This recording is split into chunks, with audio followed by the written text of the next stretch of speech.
there's a gaming company out there that has had more ups and downs than Sega, I would really like to know. What started as a simple repair service for amusement park coin-op games slowly evolved into the arcade and home console gaming company that would propel them into success in the 80s. In this video, I'm going to be highlighting the beginnings of this company until 1989, as to keep the video from being too long, with part 2 being the culmination of everything Sega until modern day. As a reminder, I will go over Sega as a game developer on both the arcade and home side on part 3. This right here is the history of Sega.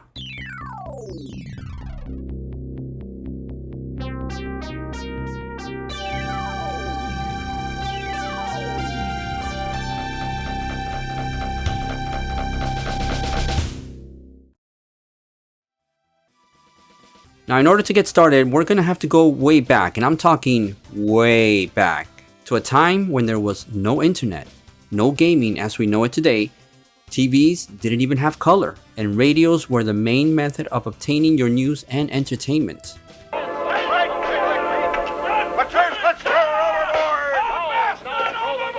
Come on, let's get on with it. Irving Bromberg and his son, Martin Bromley, had initially been on the coin-op distribution business in the 1930s under the Irving Bromberg Company before they decided to expand their business. The ongoing war on the Pacific side meant more military personnel would be stationed there, and they wanted to cash in on the possibilities of providing them with entertainment via coin slot operated machines overseas. They, along with James Humpert, then started Standard Games in Honolulu in 1940 and began placing coin operated machines in military bases across Hawaii. In 1945, they added a second distribution company called California Games and shut down Standard Games. But 1 year later, I guess they just got bored of the name. Since then, the company decided to start another one called Service Games. This is where things get a little bit interesting. In 1951, the Federal Johnson Act was passed, also known as the Transportation of Gambling Devices Act. What this did was it made it against the law for any device that was categorized as a gambling machine to be transported to any state where such machines would be considered illegal. Well, guess what? Hawaii was on that list, even though it was not technically a US state yet, at least not until 1959. But it was a US territory, and therefore it was subject to the restrictions on this act. This clearly was going to have grave ramifications for a company whose business was entirely dependent on machines impacted by this new act. So, Martin Bromley sent 2 employees to Tokyo in 1952 in order to establish a new distribution company that would provide the coin-operated slot machines to military bases in Japan. The company would go through a couple of names before finally settling with Service Games of Japan. The logo name would be shortened to Sega, merging the 2 names into one, and would be first used in 1954. The first slot machine to sport this abbreviation would be the Sega Diamond 3 Star. Eat your heart out, fat PS3. As the company grew, with it came some troubles, mainly tax evasion and maybe a little bit of bribery. So once again, the company was in hot water and eventually would get banned from selling their machines in the US bases across Japan and the Philippines. Man, these guys just couldn't keep out of trouble. In May of 1960, Service Games of Japan would be shut down. Oh wait a minute, you think this is the end? No, wait a minute. How can it be when Sega exists today? What exactly happened? Well, it turns out that 2 companies were formed to fill up the vacuum left by the sudden departure of Service Games of Japan. Nihon Goraku Busan and Nihon Kikai Saiso, which actually did business as Sega Incorporated. Both companies, however, purchased all assets from Service Games of Japan, but Bromley and Bromberg kept the name of Service Games of Japan. Now, this is where David Rosen comes in. He was an American Air Force officer that was stationed in Japan and started a small business under Rosen Enterprises Limited back in 1954, dealing mostly with photo booths, ID cards, among other things. But by 1957, he began importing coin-operated games to Japan when he also saw the potential for profit off of leisure time for military personnel. Now this right here would bring him into competition with Nihon Goraku Busan. In 1965, Nihon Guraku Busan would acquire Rosen's company and merge the two into Sega Enterprises. Rosen was made CEO of this new merger, and shortly after this, the company would start to focus on trying to become publicly traded and moved away from leasing and providing coin-slotted machines specifically to military bases and pivoted into the more robust and quickly emerging coin-operated amusement machine industry. Boy, that's a mouthful. The company imported many pinball games and jukeboxes from America, but the problem here is that when you import machines, you also have to deal with them breaking down, and Sega soon found themselves realizing it was faster and cheaper for them to create the parts to fix the machines themselves. This practice will lead Sega to soon start manufacturing their own games. Under the direction of David Rosen, one of the first machines that Sega would build and distribute would be Periscope, released in 1966, which became a hit in Japan before being exported to Europe and the US. The first major game that we produced was named the Periscope. This was the first game that incorporated sound, lights, and realistic play action. The game was sensational in Japan and became a turning point in the industry. You know, I'm looking at this huge hunk of machinery. Even in 2026, it's actually quite impressive. So playing this thing back then must have been a real eye-opening experience. This game right here will be the first amusement coin-operated machine to require a quarter to enjoy it. However, the size of the games required large accommodation and cost to manufacture. I had to charge the operator 3 times the price that was charged by the Chicago manufacturers. This, however, was accepted by the European as well as American distributors that soon learned that the normal 10-cent play was not possible, and with our encouragement started 25-cent play. In some countries, it was equivalent to 50-cent play. The success of Periscope gave Sega the confidence to create more amusement games, but Rosen knew that the best way to expand globally would be to take Sega public, and that would be easier to do outside of Japan. Now, I'm not sure if Rosen himself made it happen, or if it was a collaboration of many parties within Sega, but the company was sold off to Gulf and Western Industries in 1969. This was a US conglomerate, and by that I mean a vast company that is composed of many smaller companies spanning across many different sectors and industries. They have been gobbling up entertainment companies since 1966, including Paramount Records, Paramount Pictures, and Desilu Productions, among others. So, at one point in time, Sega and Star Trek were owned by the same company. Let that sink in for a minute. Fascinating. You're damn right. Rosen stayed as CEO, while Bromley and Bromberg sold off their shares and will go on to create Sega SA, or better known as Segasa Sonic, which specialized in coin-operated machines in Spain. Crazy to think that the Sonic name would be synonymous with Sega early on. Meanwhile, Rosen would do a short stint for a subsidiary of Gulf Western over in Japan, before coming back to America to create a new company called Sega Enterprises Incorporated, which will become the parent company of Sega Enterprises Limited. This new company would concentrate on selling coin-operated games, video games, as well as the ill-fated and seldom talked about SegaVision, one of the first projection TV sets on the market, believe it or not. This is an ordinary television set. This is SegaVision, a whole new ball game in home entertainment. The difference? Just switch on SegaVision and presto, you're closing in with me as the giant 50-inch color screen covers all the action. SegaVision, for really full coverage. It's nothing like any television you've ever seen before. See it for yourself. At SegaVision Studios, Fox Hills Mall, Del Amo Fashion Square, Carson Mall, and Woodland Hills Promenade. Towards the end of the 70s, Sega started to invest more and more towards the arcade side of business in Japan and here in the US.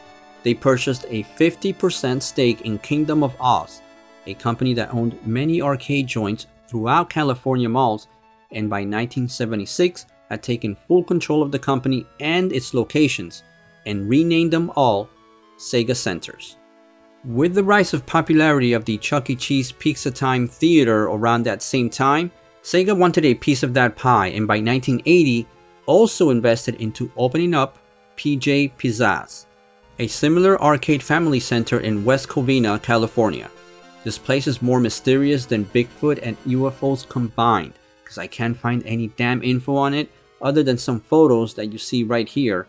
Someone in Reddit actually posted a question about it 2 years ago, and guess what? Nobody responded. I have a feeling this is a venture that Sega as a company would maybe like to forget, but it does look interesting and mysterious. Wonder what they have to hide.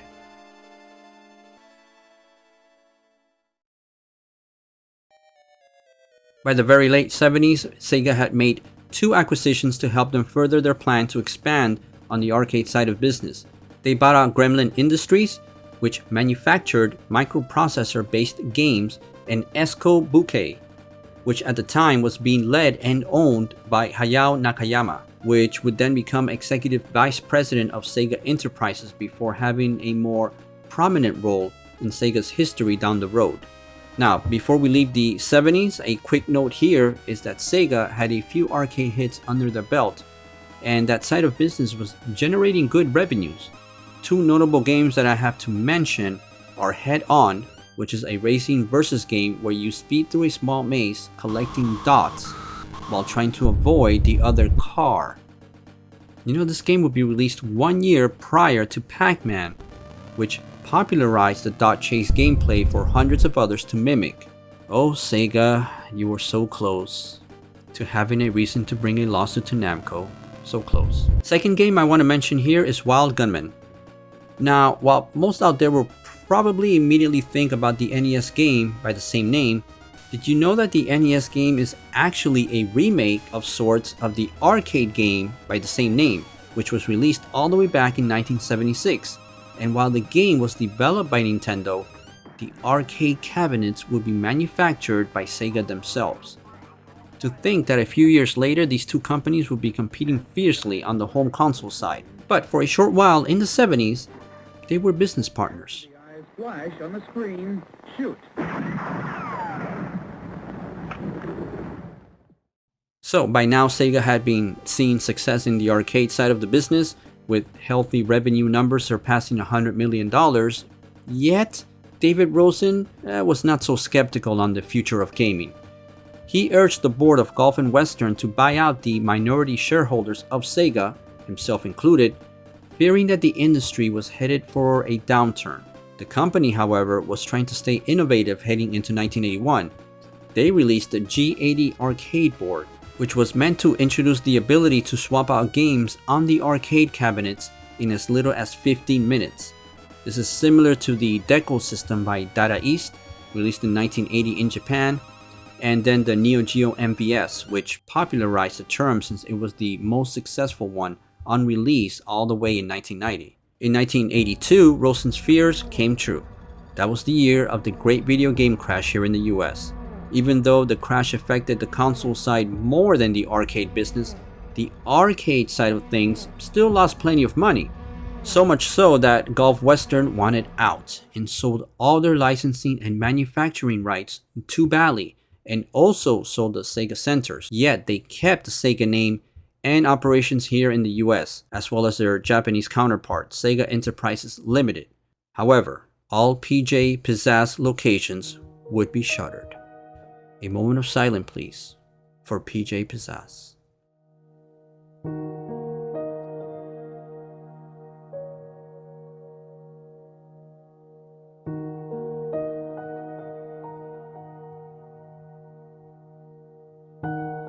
Nakayama, which by now had been made president of Sega Enterprises Limited, was the one who pushed for Sega to try and enter the then very young home console market.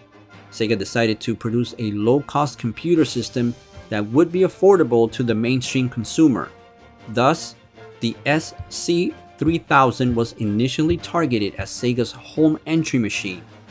But hold on a second, because they caught wind of a small company known as Nintendo manufacturing a video game console of their own that was not centered as a computer system, but rather a system that could run arcade-type games straight off a cartridge. Sega had to pivot upon this discovery. They quickly allocated resources and R&D to creating a system alongside the SC3000 that would compete with this new Nintendo machine. Sega ended up developing two systems at the same time, the SC3000 and the SG1000, which was designed by a team that consisted of Hideki Sato and Masami Ishikawa, among others. And both would be released not only at the same time, but on the same day as the Famicom, July 15, 1983.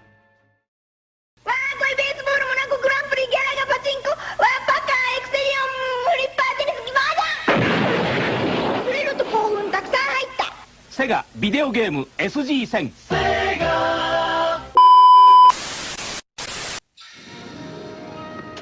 How would you like to win one of these? It's the new John Sands Sega home computer.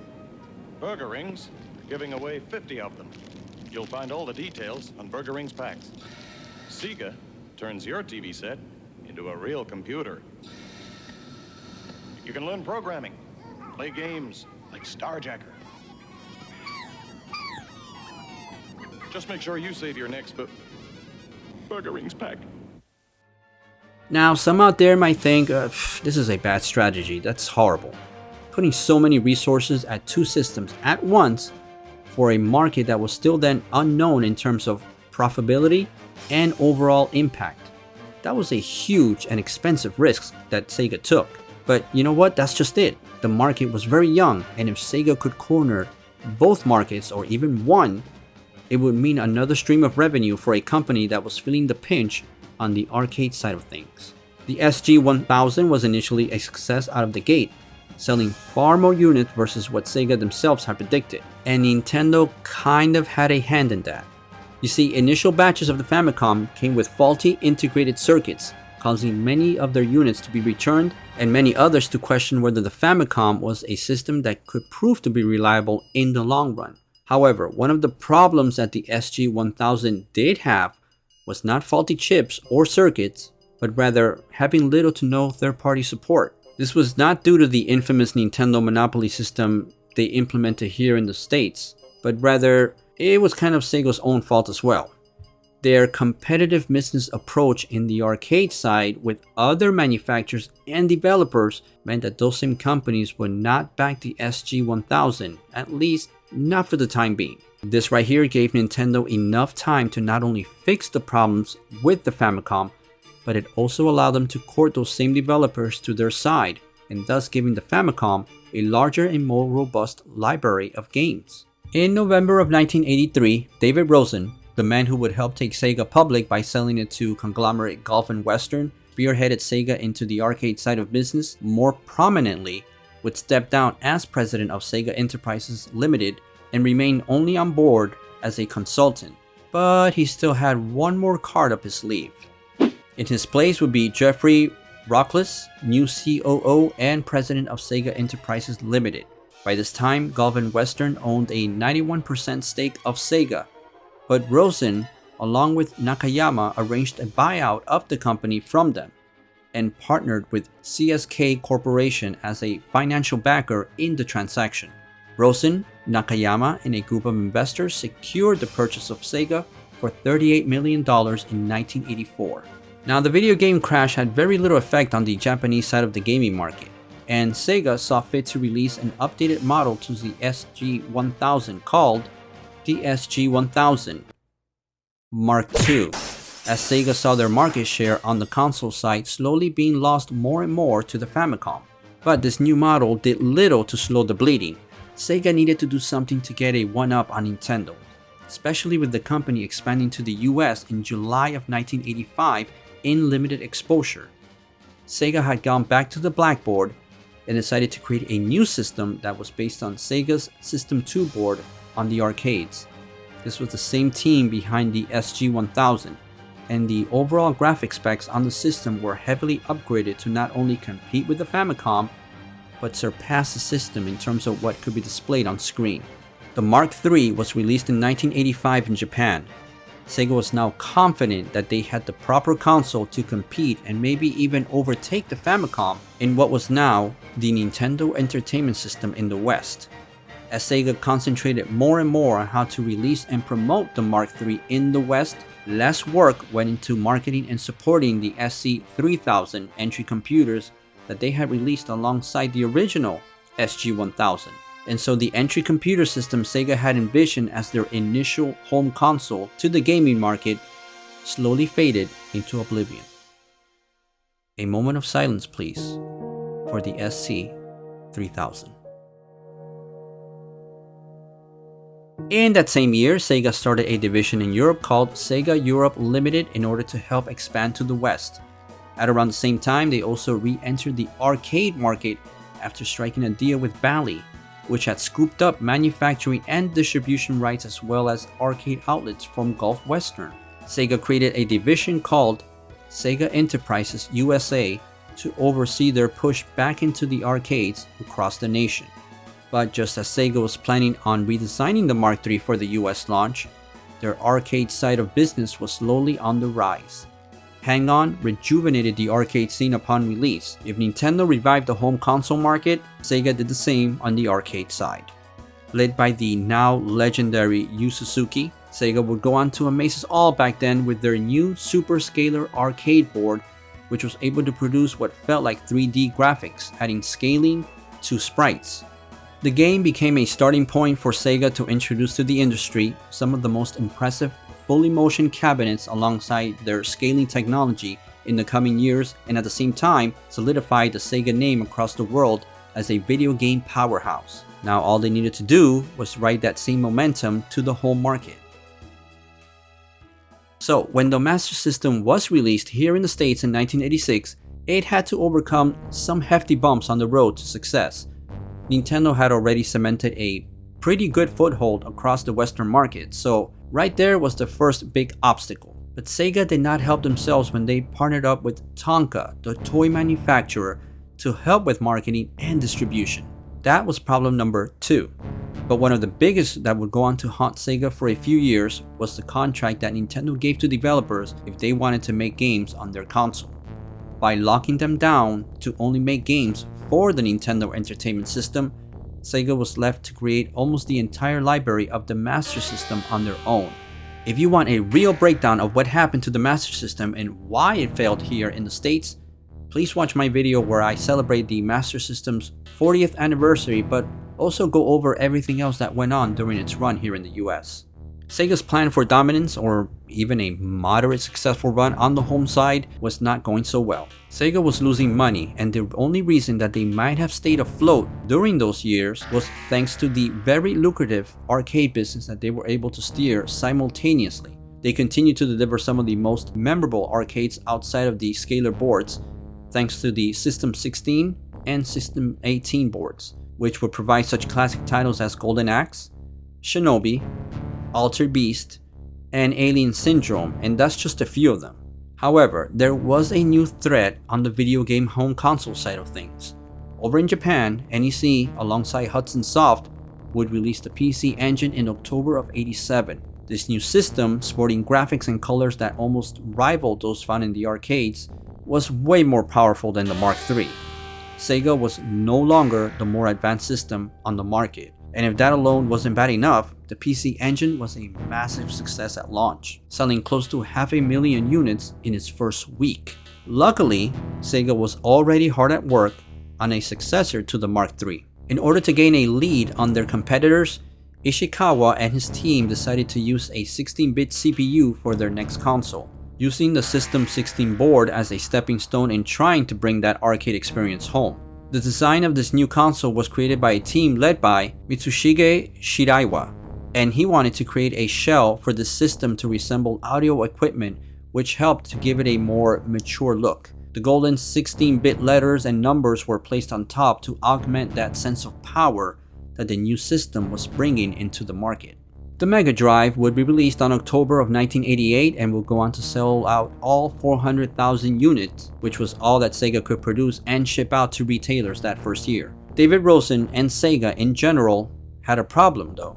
Tonka had been a disaster for marketing and distributing the Master System. Sega would reacquire the distribution rights from them in '89, but by then it was too late. If the Mega Drive was to find any success here in the US, Rosen would have to find another distributor.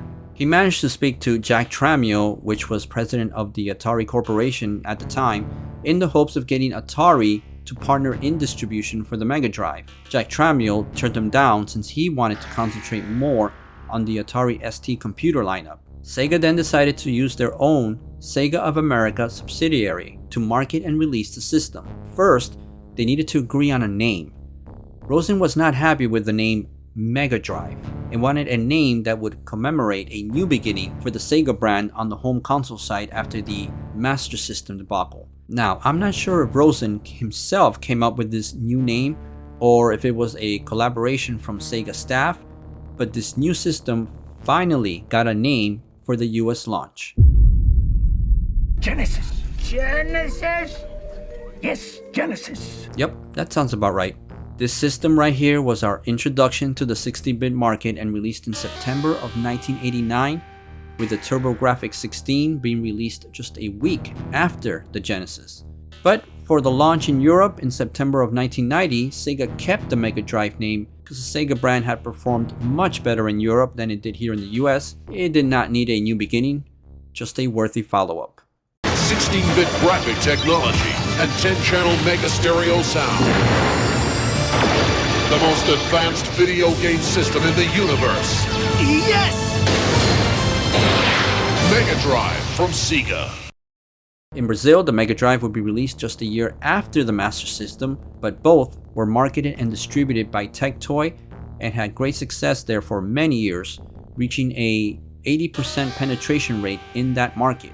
It's safe to say that Sega had great success in PAL territories. But here in the US, Sega now needed a successful launch. The 8-bit era was lost here in the US, and while Sega ruled the arcade scene, Nintendo had all but locked down the home side of the business. A name alone was not enough to sell the system. The magazine articles had been praising the new 16-bit consoles just on the horizon. All Sega had to do now was back up the hype.